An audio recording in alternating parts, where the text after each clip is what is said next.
Moi kaikille, nimeni on Milka Kipkoes ja tämä video on tarkoitettu, että harjoitellaan mun suomen kieli, koska ensi viikolla minulla on puheenvuoro siellä mun entisellä ammattikorkeakoulussa ja heillä on urapäivä ja halusivat, että on siellä puhua opiskelijoiden kanssa, varsinkin miten pystyy oppia suomen kieli, miten voi hakea työpaikkaa, varsinkin nyt kun kesätyöaku on menossa, että minkälainen vinkkejä voisin antaa nykyisille opiskelijoille. Ja haluan harjoitella, että pystyn sitten puhua suomea. Kiitos. Hyvät opettajat, opiskelijat ja vieraat.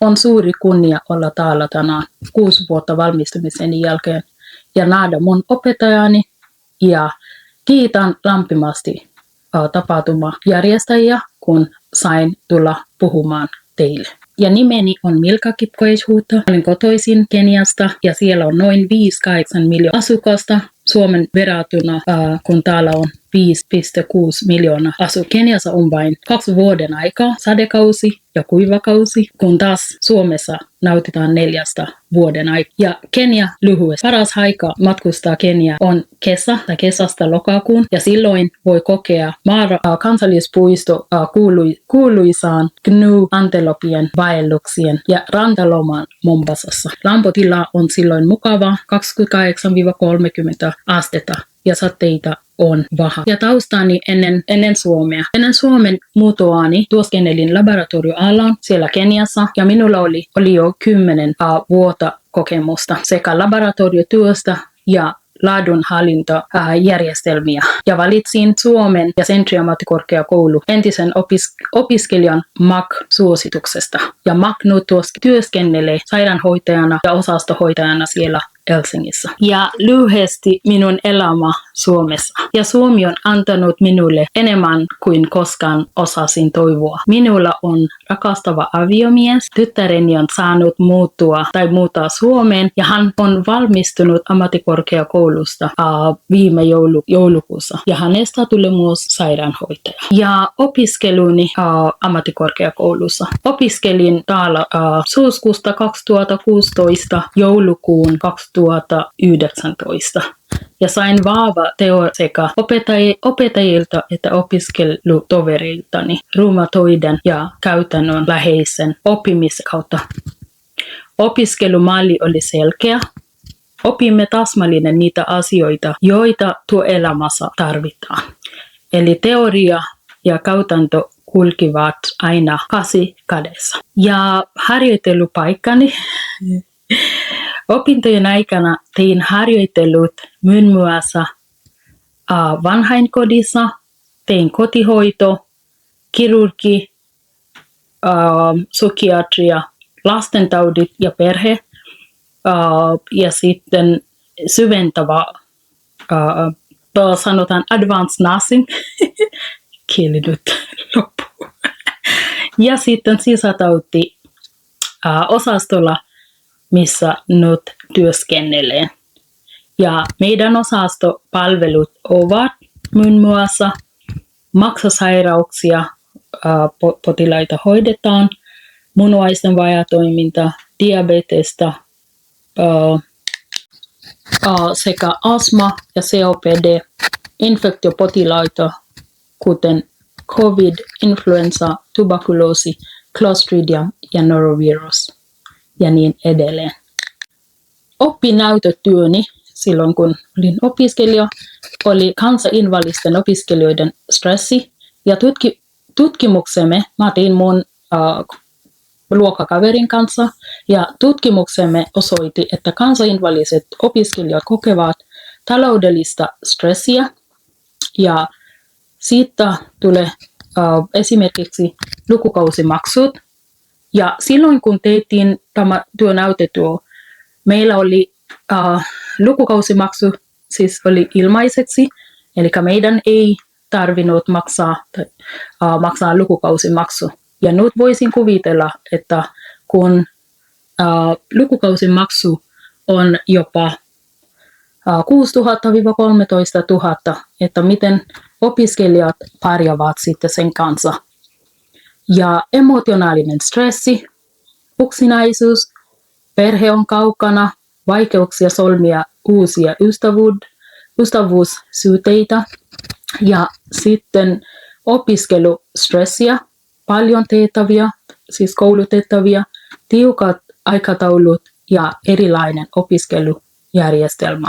Mielenterveys ja jaksaminen. Haluan jakaa muutama opitun asian. Hyväksy tuki opiskelukavereilta. Se on tärkeää. Kerro huolistasi. Itsehoito kostantuu. Pidä yhteyttä kotiin. Älä esitä parjavasi. Jos et parjaa, ilmoita jonkun. Priorisoi omat tarpeeksi ennen kotimaan perheen ja ystävien taloudellista tukea esimerkiksi. Muista, miksi tulit Suomeen. Jos tulit opiskelemaan, sitten yritä keskittyä siihen. Opetele suomea, se helpottaa kaikkea. Panostaa hyvin arvosanoihin, koska jos haluat työllistyä tai jatko-opiskella. Ja sitten kulttuuriosaaminen. Suomessa pärjää, kun muistaa olla ajoissa. Lisäksi kunnioita henkilökohtaista tilaa, ole rehellinen, pukeudu lämpimästi, varsinkin talvella, noudata sääntöjä, valtaa sakkoja. Ja tutustu eri kulttuureihin. Ja ammattikorkeakoulussa tarjoaa eri kulttuuri. Ja sitten vinkkejä hakuun. Hae toita paikoista, joista olit harjoittelussa. Koska porukka siellä, jos sä oot tuttu ihminen, sitten voi olla antaa sulle mahdollisuus saada työpaikka samassa paikassa, missä olet ollut harjoittelussa. Ja käytä suomea haastatteluissa vaikka murtaen. Eli ei tarvitse olla täydellistä suomen kieli ennen kuin pystyy käyttämään suomen kieli haastatteluissa. Ja se antaa työnantajalle, että sä pystyy puhua suomea. Varsinkin jos haluat hakea töitä healthcare sector. Ja poistu mukavuusalueelta. Tee myös muita töitä. Eli jos terveysalla ei ole tarjota mitään töitä, että ota vain mitä löytyy. Ja pikkuhiljaa sitten kehittää suomen kieli ja etsiä uusia työpaikkoja, mihin sitten voi tehdä ihan mitä tykkäät. Ja ole joustava. Työnantajat muistavat tämän. Ja sitten opiskele suomea. Elämäsi Suomessa riippuu siitä. Joo, suomen kieli on tärkeä. Opetele kulttuuri vähitellen. Ei tarvitse tiedä kaikki, mutta joka kerta kun näet tai kokee jotakin uutta, sitten saa opi kulttuureihin. Ja hae kesätyöpaikkoja jo tammikuu tai helmikuu. Varsinkin terveysalalla työpaikkoja on jo julkistettu, sanotaan niin, tammikuussa, helmikuussa. Ja jos et löytää sopiva työpaikka, sitten sulla on mahdollisuus hakea siitä eri ala työpaikkaa.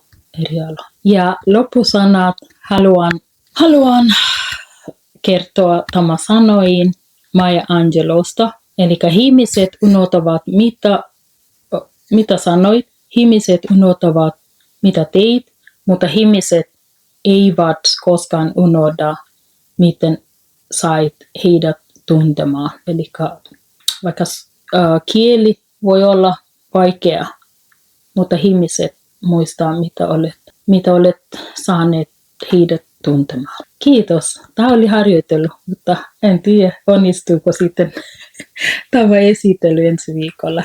Mutta saa nähdä. Katsotaan. Kiitos.